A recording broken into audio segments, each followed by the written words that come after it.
let's get into some trade rumors talk, because there was a bit of an update today. Jon Morosi talking about the Tampa Bay Rays being open. We already talked a little bit around it, but being open to hearing some deals for guys like Randy Arozarena, Isaac Paredes, Yandy Diaz. Again, I mixed in Zach Eflin with that. That's kind of today's news. What do you think? What's kind of the pulse there? Because it seems to fit, the third base need. Some people are really high on Randy. Some people are really low. Do you think there's enough kind of familiarity between those two organizations to make a deal happen? Yeah, I do think that a deal can happen with that. They'll probably, Tampa Bay is not going to just say, hey, okay, Andrew Friedman, you were here, 8 years ago, so we're going to do something nice for you. No, they know that they know he's a shark, so they're going to ask for a lot. But I would absolutely love Randy Arozarena. I think that you and I have both seen it, and everybody in the chat has seen it. We know what Randy Arozarena is in the postseason. In the postseason, he is a baller. He has the bright lights do not scare him. Mm-hmm. Every time. I know his 2020 is having a little bit of a rough year this year, but when it gets to that point, he goes off, and he just goes like he's either hitting a home run, stealing a base, stealing home, making a ridiculous play in the outfield. I would love Randy Arozarena, and if you can combine them with like an Eflin or a Paredes, I think that would really help out, because Eflin has been there, done that before too. Yeah, with Randy Wood, because I'm already, I'm building, I'm going to build the wall out in left field that says Randy Wood. Randy Arozarena in L.A. We also saw him under the bright lights during the World Baseball Classic. He had a great run there with Team Mexico, a very natural fit. He's a showman. He's a showman. Get him on that big stage, and he's going to do some fun things. Again, like I said, Dodgers are already natural trade partners with Tampa Bay, not only because of that familiarity, but also because they already worked out a deal in the offseason for Tyler Glasnow, where most likely there was 1, 2, 3, 5 iterations of that deal that included Randy Arozarena. So, and you look beyond this year, that outfield situation is not pretty. For the Dodgers, depending on how you feel about Andy Pages, how you feel about whatever James Outman is going to become.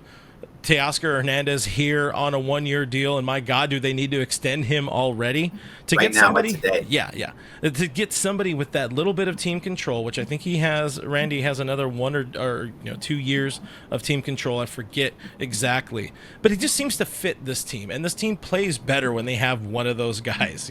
Somebody who has that kind of postseason moxie. Yeah, no, absolutely. You're right, because we need them to go for a couple of years. You're right. Teoscar needs to be signed right now. Teoscar, if you bring in Randy, that'd be great. And then it becomes so it's probably going to be Pages. I want to believe that James Outman can be an everyday major league player. I want to believe that. He had the struggles that he had this year were, very, very apparent, and he hasn't really done anything since he came back up from AAA as well. Maybe I'll just ask you, it looked like when they sent him down and he started being really, really hot, it was almost like, okay, he's here. You see what he's doing down there, but they didn't want to bring him up so that they can see, oh, look, he still can't hit major league pitching. Yeah. So he could be a trade asset. Then they bring him up, and he's really not hitting major league pitching again. So it gets a little bit scary. It gets into that whole Gavin Lux thing. I got it in there. I wanted to get it in there. I got it in there. I'm proud of Gavin you. Lux thing of dudes that are just 4A players that are really, really good AAA players, and they're better than everybody that's out there, but they're just not good enough for the major leagues. And I feel like Gavin Lux and James Outman might just be that. I'm going to give Outman a little more time, because he does hit the ball really, really hard when he does it, just at guys, and so he's not getting that BABIP that you love so much. So either way, if you need to move him, I think you can move, if you can hopefully get a little bit for him. Yeah, now is the time. He did have a very good year last year. Up and down. Some of these, we know the life of a big leaguer. Sometimes we've seen it where they're very streaky players. Outman might be one of those guys. It took them a good chunk of time to learn. Hell, we can go way back. It took them a good chunk of time to learn that Andre Ethier was a platoon player, that Jock Peterson was a platoon player. Maybe James Outman's a platoon player, and if they have some sort of platoon with him and Andy Pages, who like, I don't want to be a dick to Andy Pages because I like him. I think he does have a future with this team. But do you am I alone? I should say, am I alone in kind of souring on him over the last couple of weeks? I'm just seeing like some things where he needs. It's clear he needs more, more polish. Needs some more work. So he came in and he was super hot when he came in. It was like, oh man, this is a guy right here. This is going to be a dude for a while.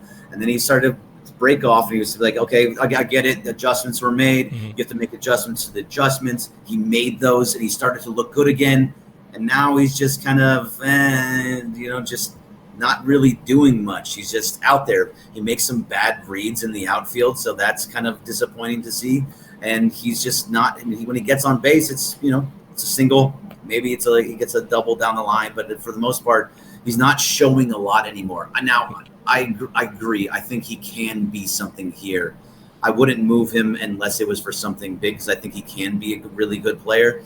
Just he's another one of those where like you look at him, you're like, are you just a guy? I mean, I hope not. Not everybody can be a superstar, but some of these guys that you bring up from AAA, they got a hit. And it doesn't look like recently any of them are hitting in the major league level.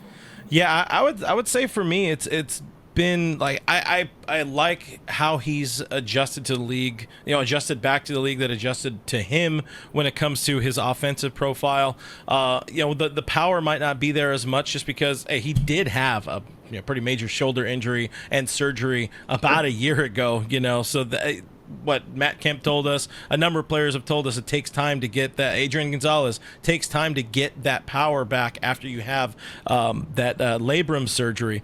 That said, where I get scared is watching the slides into bases, watching some very, very poor routes at times. I wonder if he struggles to see the ball during the daytime because he didn't look very good in Detroit. So not at all. After game one, out what could have been out number one in the NLDS game one last year, where that ball to Outman off, thrown by Kershaw, goes to the Outman, the whole thing just spirals immediately. That's where I have that fear is like, man, they can't go into the postseason with one of these guys as their center fielder. So now we're back into, if there's one clear area where there's no help coming, it's the outfield.